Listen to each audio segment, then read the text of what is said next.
So if you're looking to use LinkedIn Sales Navigator, this video is for you. My team is huge users of LinkedIn Sales Navigator. And when you hop into LinkedIn Sales Navigator, there are tons of features: save searches, personas, team link, account search, lead search, et cetera, et cetera. So what we're going to do in this video is we're going to skip through all of the BS and hop into what you should really be using, the most important aspects of LinkedIn Sales Navigator. Now let's get into it and teach you how to get the most out of LinkedIn Sales Navigator.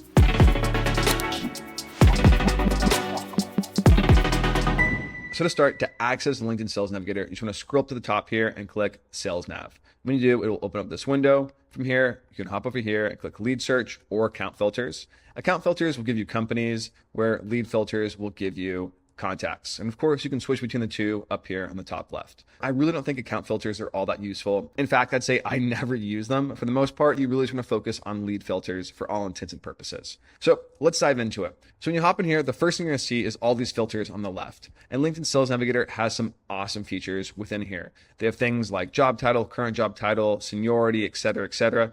And some of these are actually just really not all that useful. So I'm going to run through what I like to do, generally speaking. When I hop in here, the first thing I'll do is company headcount. And a quick tip for all of you, if you're looking for revenue numbers, the thing to know is with data companies like LeadLoft ourselves, the way you calculate estimated revenue is usually an average revenue within an industry. Then you take that amount and you multiply it by the headcount. That's what most companies do to get an estimated revenue. So just to keep in mind, if you are looking to target companies based on revenue, the way you can do that is just targeting based on headcount. So headcount's a really important one. I love to filter by that. Scroll down. The next one is me current job title. So you can hop in here. You could say something like founder, co-founder. You could say owner if you wanted to, target, I guess, an industry that might be using that job title as opposed to founder or co-founder. And of course, CEO or something like that as well. The other thing to mention is if you are seeing job titles appear here on the right that you don't want to see, you can hop in here and click exclude just to kind of narrow down your audience a little bit further. After that, a lot of people hop into seniority level. I would skip over seniority level, investigate the companies you're going after, understand the job titles, and really try and target the job titles up here on the top. For seniority, I'd say it's not all that useful, and oftentimes there's lots of mistakes, so be careful with seniority level. Scrolling down here, years in current company can be really useful, especially if you're looking to get in touch with somebody who's a new hire, et cetera, et cetera. I don't use it too much here. Then years of experience, no. Geography is obviously a massive one. And this is essentially the default filters I go to. So geography, current job title, company headcount. Beyond that, from here is where you can really narrow things down. So there's a couple ways to do that. One way I really like to do this is to go over here to recent updates, and you can do recent job changes or post it on LinkedIn. Those are two really awesome filters, especially if you're using a tool like LeadLoft to run LinkedIn automation and run outreach and book leads on LinkedIn. The reason being is because there's lots of people who don't necessarily use LinkedIn. If you're a user of LinkedIn, it might sound shocking to say, but there's tons of companies and tons of individuals out there who just never log in. So by targeting people who've recently changed jobs or updated their job title on LinkedIn, or even posted on LinkedIn, you're now targeting people who are more likely to be big users of LinkedIn. Therefore, you're gonna get higher response rates because you're reaching out to people who are using the platform. So those are two other features that I really recommend that you use. Scrolling down here, there's lead lists, personas, et cetera, et cetera. Personas, I think, are useless. Don't use them. Lead lists, it's just a little too manual.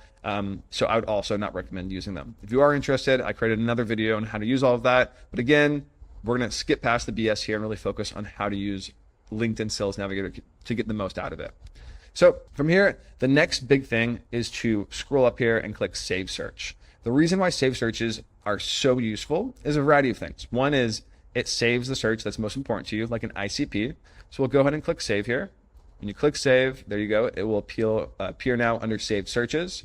Here it is in the top right. I can click Edit to adjust the title. I always write test delete for Saved Searches I create during a demo. You can see I have one down here. And the really cool thing about Saved Searches is it actually will surface new accounts that now filter into that. So for example, if I scroll down here to founder, this is an old filter I created to test with. You can see it's recommending 36 new results since 5.5. So people who are now newly matching these results, matching the job title or company size. So I can go ahead and just give that a click. And now it's going to show me all those companies that match that search. And basically what I'm looking at here is a bunch of new founders, which is really cool. So if I just click him here and scroll down, you can see here that he's a founder. And he's been there for 1 month. So he's a new founder. He just started a company. So for example, if you're looking to get in touch with new startups, this would be a really great way to surface those new startups and engage them automatically. And of course, the same thing works for VPs of sales or VPs of marketing. Make those filters, and then when you hop into save searches, LinkedIn Sales Nav will say, hey, here's 100 new VPs of marketing, which basically just got promoted or potentially they just got hired. Hop in there, engage them, go after them. And that to me is really the best way to go about it. And the reason why this is so much better than using that change job filter is that change job filter is going to be in the past 90 days, I believe. Or if you do years of experience, it's only within 1 year. So by targeting these, it's literally instant within weeks or within 1 month, which just makes it that much more useful. The next thing with using LinkedIn Sales Navigator is you actually have to be able to find emails, find phone numbers, and run outreach to these contacts. Just doing the research is just not enough to get the value out of it. LinkedIn Sales Nav is an expensive tool, so you need to go to another level. You're going to need a tool like LeadLoft where you can save emails and engage these leads. So the way that works, you can see down here on the bottom, LeadLoft has their Chrome extension. You can click it. You can use segments, playbooks, users as well. Segments just keep things organized. Think of it like lists. There are playbooks, VPs outbound, et cetera, et cetera. Also VCs outbound, VP outbound demo there. So now what we can do is we can scroll down, find somebody we want to get in touch with. Go over here. Actually, for all intents and purposes, we are doing a demo on founders. So I'll go ahead and click founders outbound. Now let's scroll down here and just find a couple of people we want to get in touch with. We'll click save on them. There we go. And now what's happening is we're saving them. And when we click save, we're finding their emails. LeadLoft is verifying it in real time. And then we're also finding their phone numbers and then adding them to the LeadLoft dashboard. So if I hop back into LeadLoft really quickly, click the pipeline, you'll see there they are at the top. And you can see we're still searching for their emails. Looks like we found Caitlin's here. And we're still searching for a couple others. And we just give it a moment. They should appear here on the top left. And it can take, 1 to 5 minutes or so, depending on how many. There's 2 now. So it's still working on it, but you can see it's slowly servicing those emails. And if I open up Joel here, you can see here's Joel.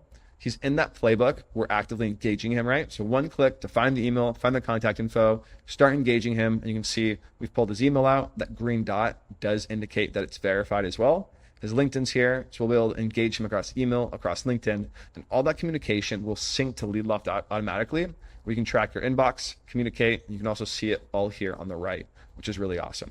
And just to clarify what that might look like, because you might be saying, what is this outreach? It's going to look something like this. You can see here at the top, there's an automated email, calling tasks, automated emails, automated connection requests, automated messages on LinkedIn.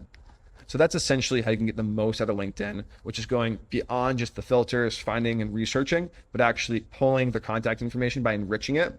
So just to clarify for all of you guys, if that wasn't clear, even if the contact information isn't here on LinkedIn, LeadLoft is using its own data, its own tools to enrich the profiles, find that information, and then add it to its dashboard. So what's really cool is they don't need to have their contact, their email or phone number attached to their profile. LeadLoft will be able to find it using its own data and its own enrichment processes. So that's how to get the most out of LinkedIn Sales Navigator. To run through it one more time, when you hop in, you want to go to lead filters, apply those filters. Again, I recommend company headcount. I recommend current job title, then of course, geography as well. You can play around with other things like, industries and so on, or key terms. But for the most part, those are the main things you want to go for. And then from there, you obviously want to hop in, save those searches, use those saved searches, and use these newly surfaced results to narrow in on people who are recent job changes or companies growing into your target audience. And then from here, save them, click once, engage them automatically within LeadLoft. And then from there, that's how you can really generate leads. You can take it a step further and automatically prospect the leads here. Say I go to the all 4 million results, right? I can copy this URL at the top, go over to the pipeline, go to playbook, and I'll just go to AI prospector here. And I'll just say founders of startups located in the US. There we go. Segment, we'll say founders. We'll continue here. The next step here is we actually have to build the playbook. So we'll say build with AI, outbound lead gen. We help companies generate leads and scale revenue using AI agents. And that's going to build the playbook for us. So email steps, LinkedIn steps, etc. So let's just give it a moment here while it builds that out. It usually takes, 5 to 6 seconds or so. There we go. So it looks really nice. And from here, we'll just go ahead and click use playbook. And there we go. Now, if we want to use that URL that we just looked at, right? These 4 million results, again, you just want to copy that URL at the top, go back to LeadLoft. And if you open up this trigger, the AI prospector, you'll see advanced targeting. Paste that URL in there that you saved, click save. And now what's really cool is you can just click start playbook. And when you do, a bunch of AI agents will go out in the background, going contact by contact, company by company, seeing if those contacts and those companies actually match your description here. If they do match it, LeadLoft will find their contact information in real time, verify it, add them to this playbook, and start engaging them in these steps automatically. So again, all of this happens automatically in the background. You don't need to do any manual prospecting, etc. It's just AI agents are out there prospecting on your behalf, reviewing leads, engaging them, etc.